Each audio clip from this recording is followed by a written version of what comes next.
Breaking news, shockwaves in college basketball here. Chad Baker-Mazara, one of the best, craziest, most volatile, most entertaining, a thousand other adjectives, players in all of college basketball has entered the transfer portal. This is CBM, as they call him. He has been a starter. I don't want to call him a star because Janai Broom was the star, but like, man, there's a lot of like advanced analytics stuff that would tell you that Baker-Mazzara is like one of the best, if not the best, isolation scorers in the entire sport.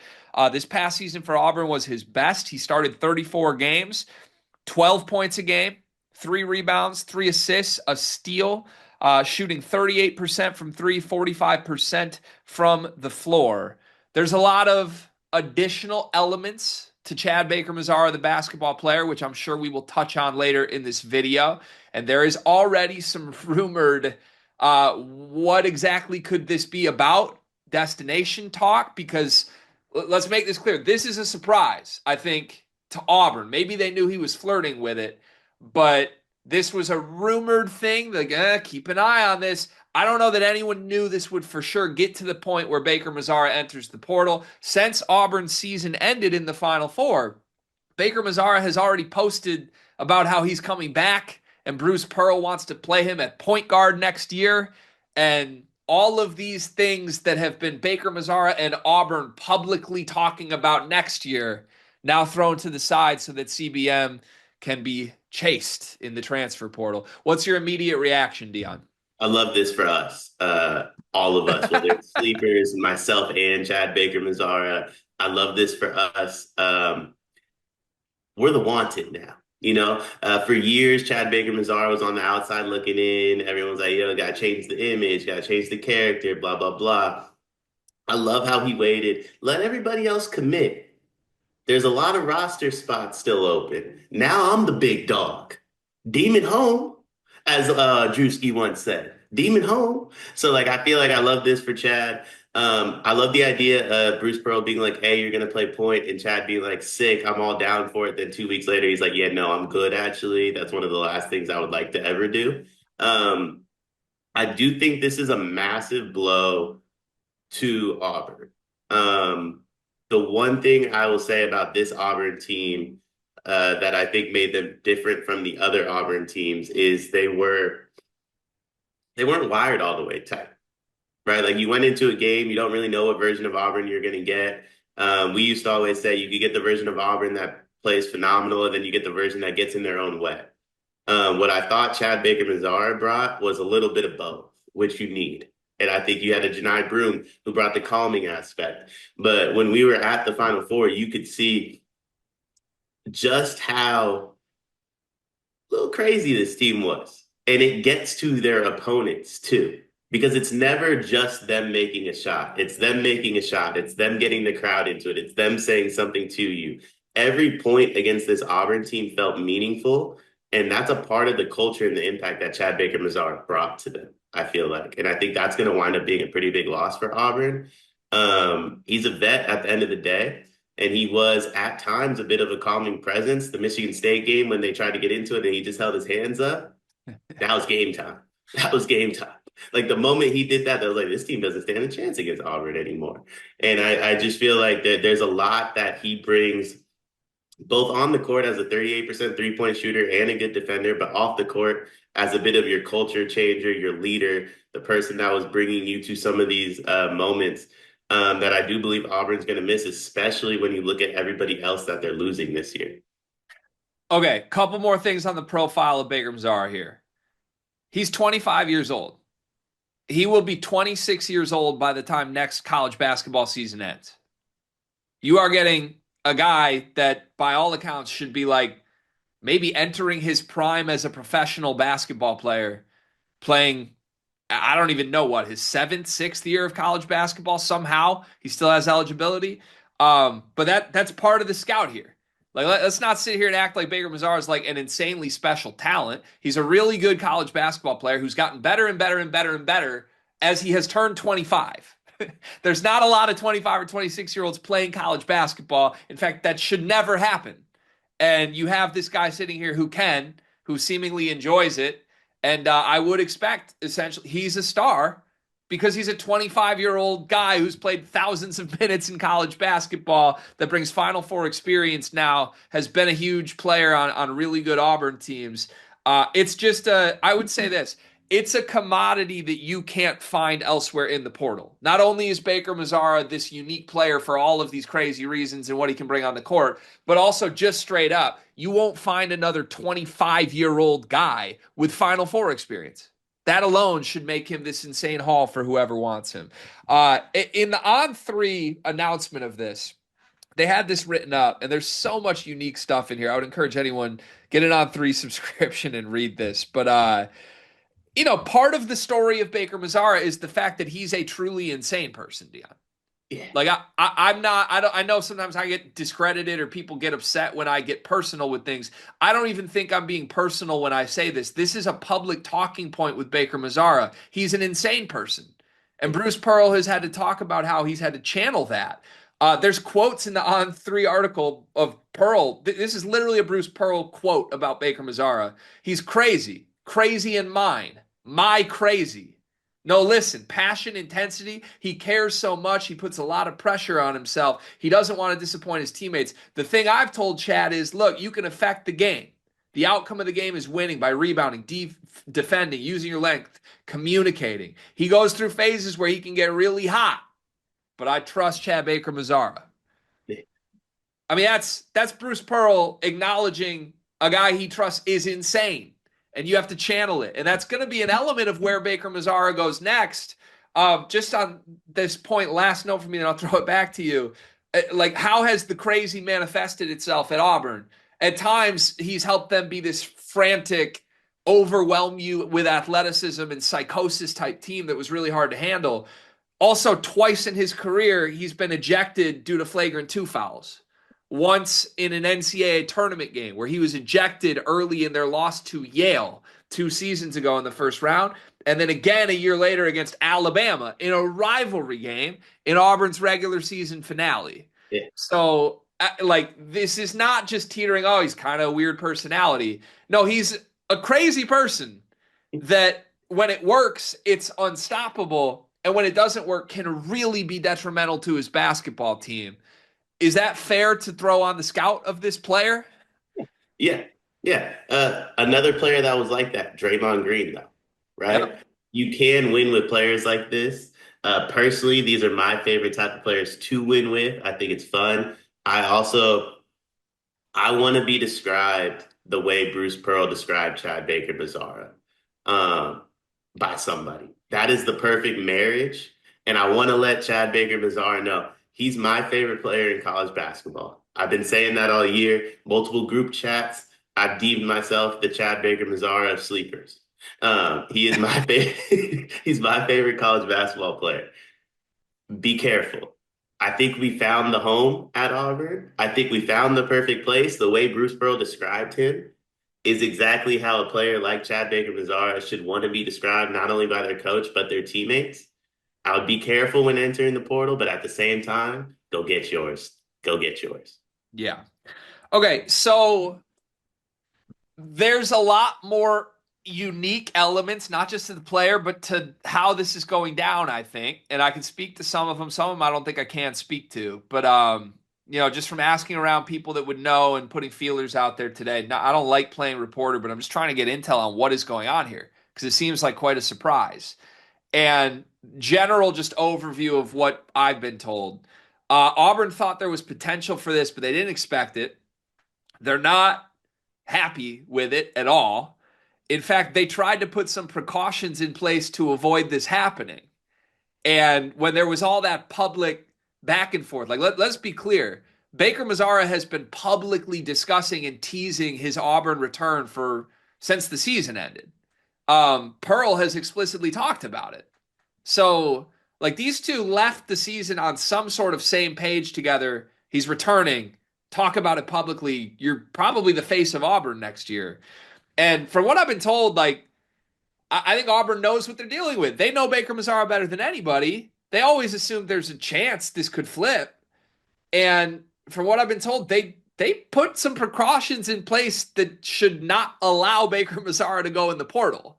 So I think when this news came out this morning, from the sounds of it, Auburn is not only unhappy, but sort of receiving this news of like, we're gonna fight this. like, like obviously you can go, a player can go in the portal, but there's negotiations that I think have already happened from Auburn's side of things that made them feel comfortable that Baker-Mazzara is a done deal back to Auburn. So there is an element, I think, of whether or not it was blindsiding them, just surprise to this whole entry. And man, it's unique compared to any other portal entry. I think this is going to be a dragged out saga that may have some risk to it, even for his new potential suitors. What else I can share on this is this. Sometimes 1+1 = 2. Sometimes dominoes happen in recruiting. And it sounds like there is serious smoke here that Illinois is involved and has emerged immediately as a landing spot for Chad Baker-Mazzara. Now, when I say 1+1 = 2, yesterday we just found out that Illinois backed off of Dame Sarr, presumably because of price point. And now, less than 24 hours later, a guy that plays the same position as Dame Sarr enters the transfer portal in surprise fashion, and there's smoke that Illinois is involved. If that is what's going on here, I don't know if it is or is not. It's all smoke. But if that is what's going on here, I have a lot of thoughts on the potential fit that we can get to. I also would say this.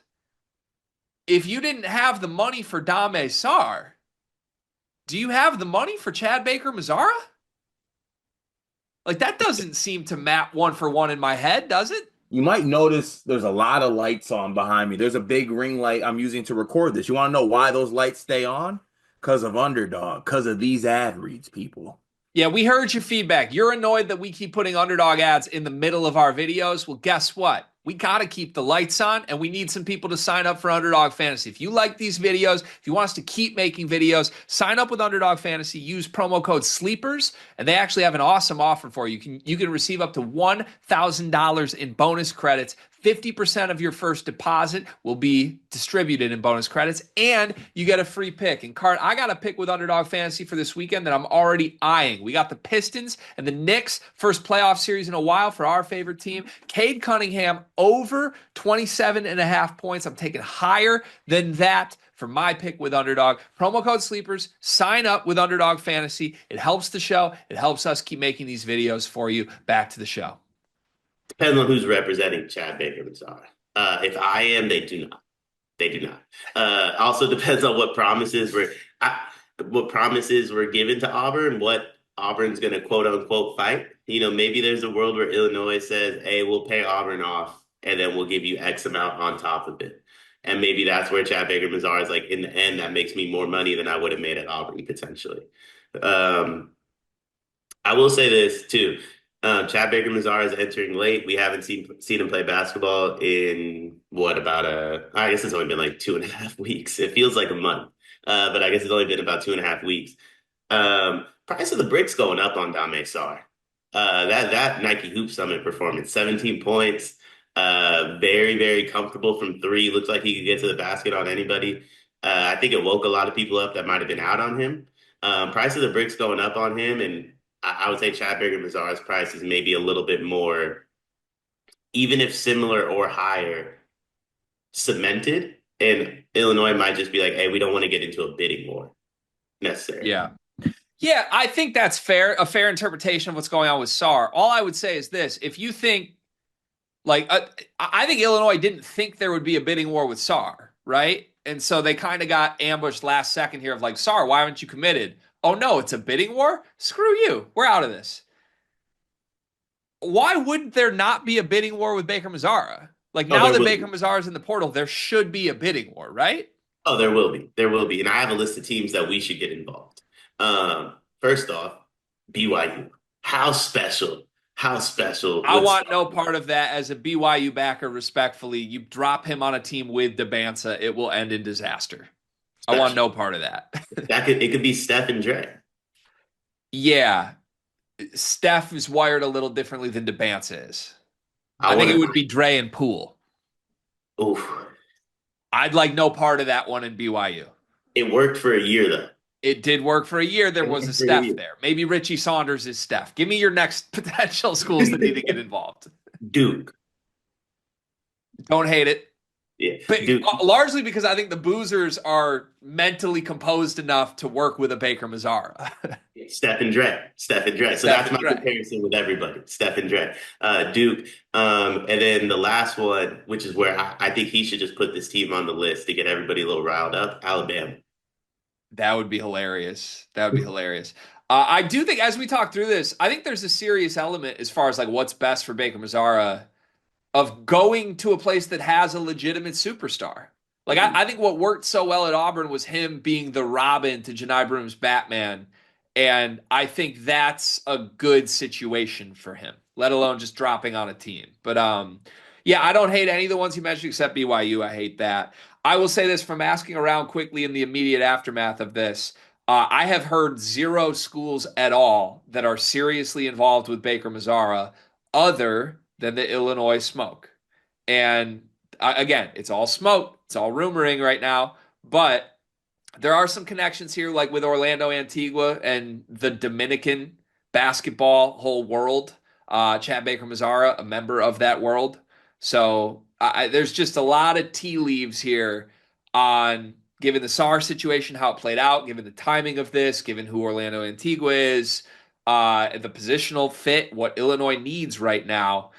It makes a lot of sense for both parties. Again, the only thing that makes me skeptical with Illinois here is I feel like Baker-Mazzara should be more expensive than SAR. And if you didn't want to pay for SAR, do you want to get in a bidding war for a more expensive player in Baker-Mazzara? The other element of that, though, where I could get behind it, if I was Illinois and they were being, like, let's just call a spade cheap, it is 1 year of Baker-Mazzara. It Right. could be, this could be like every offseason with Dame Sar. And maybe they're just like the 2.5 million price point isn't the issue. It's more so like, I'm not doing this again next year. So we'll just skip that. One of the folks I was talking to does, I mean, in essentially think like, hey, it's not that Illinois like didn't have the money here. It's that Illinois decided Dame Sar is not worth it. To which my response is like, that's crazy. They should have paid it. But I guess in that, if you believe that to be true, Baker-Mazzara is a better player than Dame Sar in terms of winning college basketball games. He's not a better prospect, but he's a better college basketball player. And I do think he's worth more. But if you are saying like, oh, we didn't want to pay Sar because he wasn't worth it, maybe Illinois will want to pay Baker-Mazzara and view that he is worth it. I have no idea what their monetary situation is. It could work. I will say this, and I mean this. I genuinely mean this. I love the fit at Illinois for Baker-Mazzara. And I know it would be a content gold mine, so I want to get out in front of that. Like, God, you know how many Illinois people will be upset with us for the way we cover Baker-Mazzara? Because he's an insane person. He just is. And Illinois has had no shortage of insane people in the Brad Underwood era. But some of them contributed to really winning basketball teams. And I think the reality here is like Baker-Mazzara needs to end up in a program that's led by a person that is comfortable handling this type of crazy. Brad Underwood's done it before.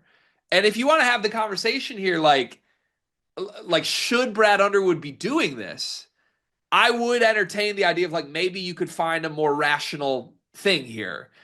But I'm never going to knock the fact like Brad Underwood can handle crazy personalities. He can handle chaos. He can win basketball games with weird things happening. He's been doing it for 4 years. And inherently with Chad Baker-Mazzara, weird things happen. Fights on planes happen. Like ejections happen. Weird shit happens when this kid's on your basketball team. And what better landing spot than the Real Housewives of Champaign? I mean, this would be like, it's like season 4 of that show. And we just like brought in an import. And it's like the new star of the show, you know? I do like the fit at Illinois too. I think you hit the nail on the head though. He needs to go somewhere that has a superstar, I think. I don't think it probably will not happen.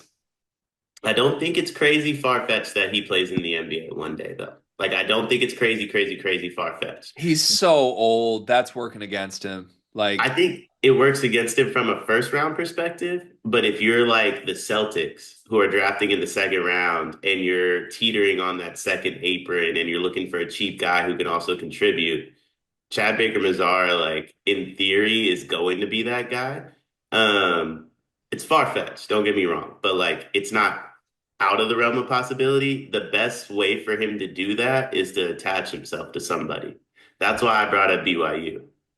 If yeah, he goes to BYU and attaches himself to DeBanton is like, I want to bring this guy with me, or Duke with a Cam Boozer, so on and so forth. I'm not sure Illinois has that guy to where he can kind of like attach himself to somebody from that sense, but I do think Illinois would be a great fit from a coaching perspective and from a fit perspective. Another school I really love, though, G. I was just thinking about this when you're discussing why Brad Underwood makes sense for him. St. John's. I think I'd like St. John's more if they weren't already crushing the portal. Yeah, they're killing the portal, but him and Patino feels similar to like him and Bruce Pearl. Very true. Relationship wise, I agree. Yeah, I think like for me, here's the way I would put it because I think it is a risk bringing in Baker-Mazzara. No matter how good you believe he is, I just think it's a risk. And I think with St. John's, they don't need to take the risk. They've Yes. got good wings that they've already landed that they feel really good about. Illinois has missed on their primary targets, does not have many more primary targets they're currently baking up relationships with. I think it's a risk worth taking for Illinois. And if they pull this off, I will applaud Brad Underwood for doing it. I really will, even despite the chaos, despite the risks. Here is one way I would put it, though, if he does end up at Illinois. Illinois can handle Baker-Mazzara. There is zero question on that. Brad Underwood, this Illinois staff, the way it's built, they can be the environment that will work that handles Chad Baker-Mazzara and his crazy. My question would be, can Chad Baker-Mazzara carry Illinois? That's the unknown in that. Because as you mentioned, Tom Ivisic to me would still be the best player on Illinois, but I still think you're bringing in Baker-Mazzara to sort of do all the perimeter scoring on this team, right? Be at least step into the Will Riley role, which by the end of the year was enormous. And you haven't replaced Kasparis. It sounds like you're not going to. So whoever they get on the wing is gonna be this shot hunting alpha. And the one question with Baker-Mazzara, he didn't have to do this at Auburn. Is your team good if you want Baker-Mazzara to be the dog on the perimeter? Can he even carry a winning team like that? We don't know that. I think it's a risk worth taking. It's worth exploring and figuring it out on the fly, quite frankly, given who Illinois' other options are. But yeah, that's how I would frame it. No questions asked. Illinois can handle him. Can he elevate Illinois? Let's find out when we get there. I don't like that fit with him doing everything. I much prefer the fit of him fit playing a role that you discussed. I mean, I don't think Illinois is done if they get Chad Baker-Mazzara, but like they definitely can still do more. But I don't like the idea of him being like the do-it-all guy. When it sounds like their tandem they're after right now is Adam Miller, the former Illinois decommit, who has a little bit of like chaos to him too. And then Baker-Mazzara. So like you could look at a world where they end up with Kylan Boswell, Adam Miller, Chad Baker-Mazzara, David Merkovich, the Euro, and then Tom Ivisic at the five. Talent wise, it's a really good roster. Whole lot of question marks. It kind of situationally, it would remind me of the Terrence Shannon, Matthew Meyer team, where it's like you got talent, no shortage of talent, a lot of moving parts here, some crazy dudes you're depending on consistency from. And look, that team was a lot better than I give them credit for. Like you look back on that season, they had a good season. Just the chaos ended up overcoming them and became the story of their year. And that's going to be a risk with Baker-Mazzara. But again, given what Illinois' options right now, given who their ties are to targets right now, I think this is a risk worth taking, and I think they'll be involved. Last thing on Baker-Mazzara, and now I was kind of alluding to this earlier in the video. Now it's already been publicly reported, so we can speak to it. Jeff Goodman, Goodman Hoops, just tweeted this. This will be interesting to see how things play out with Baker-Mazzara because my sources told me he signed a contract with Auburn recently that has some protection for the school. So, I mean, you just read the words on this, but presumably, here's how I would reframe this. Auburn knew this was a possibility, and Auburn wanted to build around Baker-Mazzara and knows the crazy person that he is, and said, okay, if we are going to do this, if we are going to do year 26 of you, and you're our guy again, you're signing this, and it says you can't portal. Presumably Baker-Mazzara did that. And now presumably Baker-Mazzara has blindsided them and entered the portal anyway. So, man, what do you make of that element of this? Spinning this in me and Chad Baker-Mazzara's favor. If you want to build around us and you want protections on building around us, then we want some protections too. Why is Keyshawn Hall on the roster? You're so special. You're so special, man. Yeah, let's take that to a court of law, huh? Yeah. Yeah. Also, Yeah, I love your ability to make any crazy or good player a tandem with you in all these situations is so special. We're bringing in like 18-point per game scores, and we're like, why does he want to leave? Like, I mean, you're bringing everybody in. It's a good point. It's a good point. Yeah, whatever that contract is, unless there was a really good price point attached to it, it doesn't seem player friendly. So, man, we'll see where this goes. Can we throw alleged numbers out? Like this Coleman Hawkins always shout out to the king, allegedly making money in this portal era. I'm just gonna throw some hypothetical alleged numbers out, Dion. Allegedly, $2.5 million may have scared off Illinois with Dame Sarr. Allegedly, how much do you think Chad Baker-Mazzara is worth? I think allegedly. Well, honestly, I've been on this train. I don't think these players are making enough. I think allegedly you should have to give Chad Baker-Mazzara between $3 and $4 million. That's where I'm at. I would think at minimum, if he actually leaves Auburn, I would think at minimum there's a $3 million check for him. And again, my question here is like, if Illinois is the team doing this and they didn't have that money for Sarr, do they suddenly have it for Baker-Mazzara? I don't know. I guess we'll wait and see on that. But I do fear the one thing, just reading between the lines here, my fear is that Illinois doesn't have it. And that Illinois is trying to keep lining up targets that they think they can get for cheaper than they're worth. It was Sarr, and I'm now worried that they're trying to do this with Baker-Mazzara, that they think they can lock him up for like $1.5 million, and Baker-Mazzara is not going to realize he's worth $3. I don't know if that's real or not. Again, I have no real intel on that whatsoever. It's just me trying to process why would they back off from Dame Sarr and then immediately flip to this. So I guess we'll see. Maybe it's they think Baker-Mazzara is a better player and the money will be there. If Illinois got Baker-Mazzara, how good are they immediately with no other upgrades?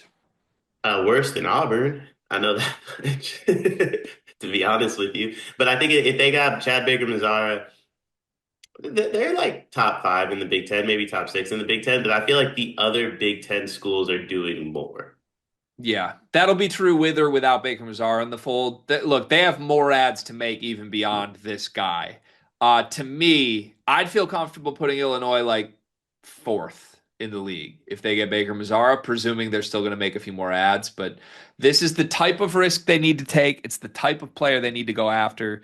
And it appears like this may be a reasonable possibility. So we shall see. We'll have more coverage of Chad Baker-Mazzara's inevitably chaotic portal experience over the next couple of days and weeks.